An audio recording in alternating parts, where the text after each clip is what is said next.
Ya, selamat malam. Assalamualaikum warahmatullahi wabarakatuh. Senang sekali saya Balkis Manisa. Kita hari ini sudah melihat ada beberapa informasi penting yang akan kita berikan kepada Anda. Salah satunya tadi yang sudah Anda lihat bagaimana seorang artis atau entertainer ternama Saiful Jamil sedang terkena masalah.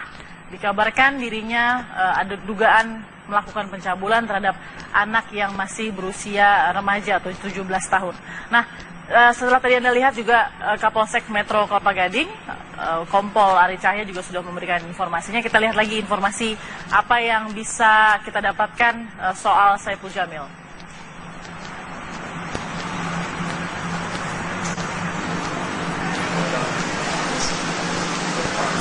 Iya, selamat malam Pak Ari. Bisa Anda ceritakan mungkin sedikit bagaimana kemudian artis Saiful Jamil bisa diamankan? Silakan. Baik, terima kasih Mbak Balkis Manisang. Pada hari ini, Kamis 18 Februari, pihak Polsek Kelapa Gading mendapatkan laporan dari seorang warga atas nama DS, umur 17 tahun, statusnya pelajar kelas 3 SMA di salah satu sekolah yang ada di Jakarta Utara juga, dan yang bersangkutan juga merupakan warga di Jakarta Utara juga. Kemudian pada saat pukul 5 pagi yang bersangkutan menyampaikan kepada petugas kami di Polsek telah mendapat perlakuan yang tidak sebagaimana mestinya gitu dari terlapor saudara JS gitu, Mbak. Yang menjadi korban melaporkan begitu Pak Ari, ini sebenarnya kronologinya bagaimana sih? Apakah memang ada yang klarifikasi juga informasinya bahwa ini tertangkap basah, lalu kemudian ada juga yang mengatakan si korban ini sempat pulang dulu, yang mana yang benar begitu Pak Ari? Baik, rumor yang beredar memang banyak sekali, tapi dapat kami pastikan berdasarkan berita acara pemeriksaan yang dilakukan sejak tadi pagi oleh tim dari Polsek Kelapa Gading dari unit reskrim, kami sampaikan bahwa pertemuan pertama kali itu terjadi di tanggal 31 Januari, di mana korban, saudara DS ini merupakan penonton di salah satu acara live kompetisi sebuah ajang di salah satu televisi swasta, Mbak Balkis. Kemudian di kesempatan pertama tersebut, saudara SJ menawarkan, sempat berkomunikasi gitu, menanyakan tinggal di mana, kemudian disampaikan di daerah Jakarta Utara. Saudara SJ menyampaikan, wah berarti sama, ditawarkanlah gitu. Ditawarkanlah oleh saudara SJ kepada saudara DS, maukah untuk pulang berbarengan dengan saya, karena alasannya satu arah. Saat itu korban tidak sendirian, dia bersama temannya gitu, dia bersama temannya dan menaiki mobil yang sama gitu, Mbak. Jadi diantar pertemuan pertama, kemudian diturunkan di pinggir jalan, tidak sampai rumahnya. Kemudian keesokan harinya di tanggal 1 Februari yang bersangkutan diundang ke rumah saudara SJ, tapi sifatnya hanya untuk silaturahmi biasa. Di sana silaturahmi, datang ke rumahnya, kemudian diajak makan juga di rumahnya gitu, ditanyakan sudah makan atau belum, beserta teman yang sebelumnya juga, jadi 2 orang juga tanggal 1 Februari itu. Kemudian diajak ke lokasi syuting, sempat diajak, pulangnya kurang lebih jam 1 malam juga. Cuman sempat diminta untuk menginap, tapi korban tidak mau karena belum ada izin dari pihak orang tua.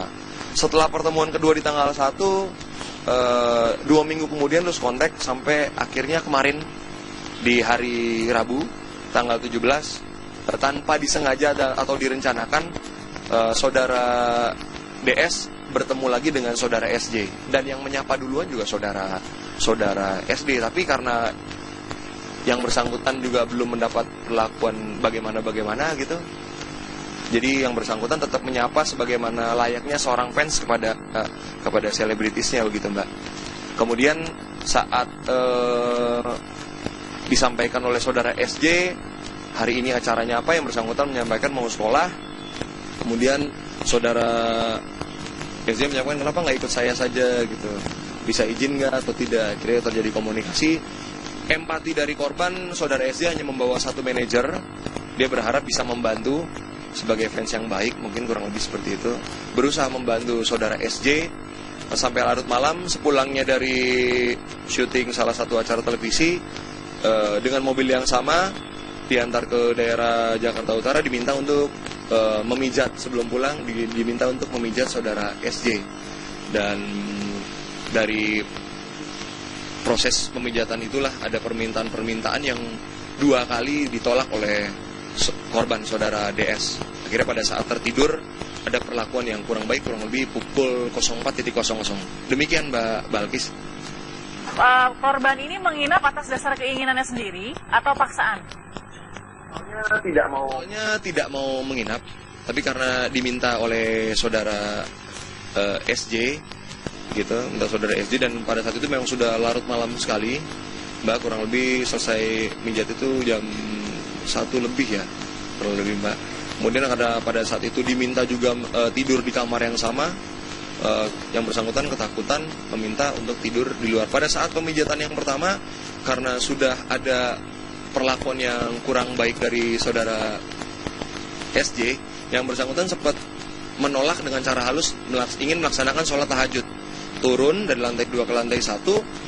Setelah coba mengakali keadaan dengan tetap di posisi lantai 1, yang bersangkutan dijemput kembali oleh saudara SJ. Dicari, kemudian, loh kenapa kok masih di sini gitu. Akhirnya diminta lagi untuk naik ke atas untuk memijat lagi. Di kesempatan kedua,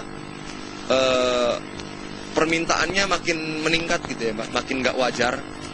Gitu, makin nggak wajar, ditolak lagi. Akhirnya sampai yang bersangkutan menolak gitu Mbak. Kemudian alasannya capek, mau istirahat, dan akhirnya tidur di kamar yang berbeda Mbak. Demikian. Berarti korban ini merupakan penggemar dan juga sekaligus penonton setia dari acara kontes dangdut, sebuah acara televisi nasional ya. Nah, pertanyaan saya, apakah SJ sudah mengakui perbuatannya di depan penyidik atau seperti apa Pak? Dari mulai saudara SJ ditangkap pukul 5.00 Mbak, yang bersangkutan sangat-sangat kooperatif.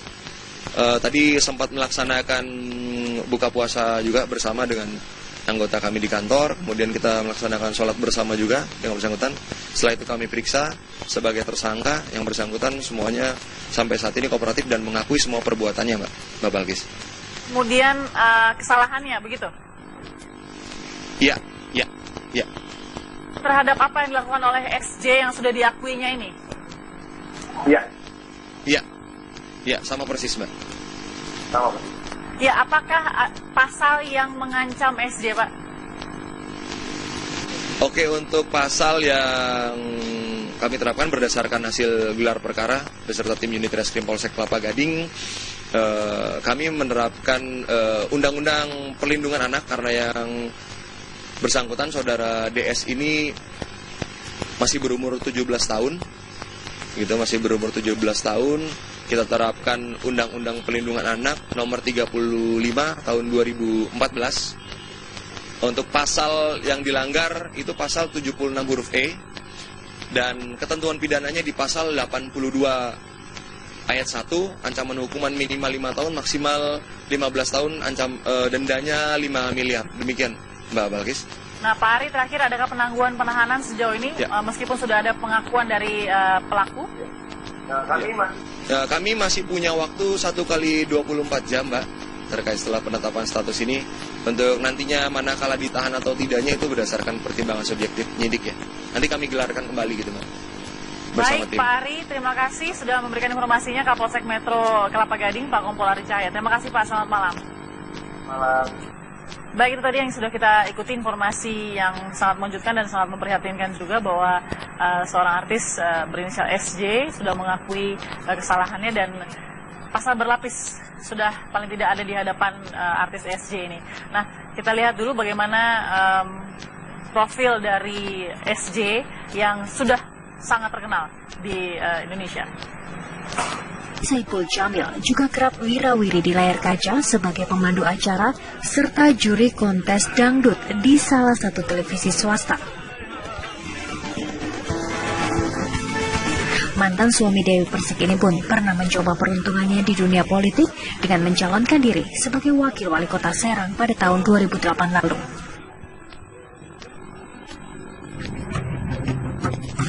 September 2011, Saipul Jamil terlibat kasus kecelakaan tunggal di Tol Cipularang, Jawa Barat. Akibat kecelakaan tersebut, istri Saipul, Virginia Anggreni, meninggal dunia, sementara Ipul harus berurusan dengan hukum dan menjadi terdakwa. Majelis Hakim Pengadilan Negeri Purwakarta kemudian memutuskan Saipul Jamil lalai dalam mengemudikan kendaraannya hingga menyebabkan korban meninggal, dan memvonis Saipul hukuman 5 bulan penjara dengan masa percobaan 10 bulan. Tim TV One mengabarkan.